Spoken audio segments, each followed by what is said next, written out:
স্তম্ভ আছে না, কালেমা নামাজ রোজা না হয় পড়বেন খায়া না খায়া, জাকাত দিবেন কিভাবে? ফরজিত হবেন, জাকাত তো আপনার উপরে আসবেই না। ইসলামিক অর্থ ব্যবস্থায় দুইটা পার্ট, হয় আপনি জাকাত দিবেন নইলে জাকাত নিবেন। যদি আপনি বছর শেষে জাকাত কাউন্ট করে দেওয়ার সামর্থ্য না অর্জন করেন, তাহলে আপনি নিশ্চিত থাকেন আপনি গ্রহণ করার যোগ্যতা অর্জন করেছেন। লজ্জায় আপনি নেন বা না নেন, অর্জন করছেন আপনি নিশ্চিত থাকেন।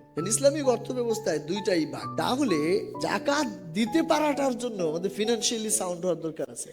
হজের মতো ইবাদত করার জন্য টাকা ছাড়া হবে? ফরজিত হবে না। ইভেন কুরবানি যে আসতেছে, কুরবানির মতো ইবাদত কিভাবে করবেন আপনি টাকা ছাড়া? ইভেন জান্নাতের জন্য সাদাকা করবেন, কেমনে করবেন? আত্মীয় স্বজনের সাথে সুসম্পর্ক রাখবেন, ওরা তো মন কালো করে হচ্ছে কিছু গিফট না করলে। হাজবেন্ডের উপরে ওয়াইফ হ্যাপি থাকে না যদি তাকে সঠিকভাবে ভরণ পোষণ না দেওয়া যায়। সন্তান হ্যাপি থাকে না আব্বা যদি তাদের চাওয়া পূরণ না করে। আরে নিজের মাও তো হ্যাপি থাকে না যদি তাকে আপনি প্রপারলি ওইভাবে করে টেক কেয়ারটা না করেন।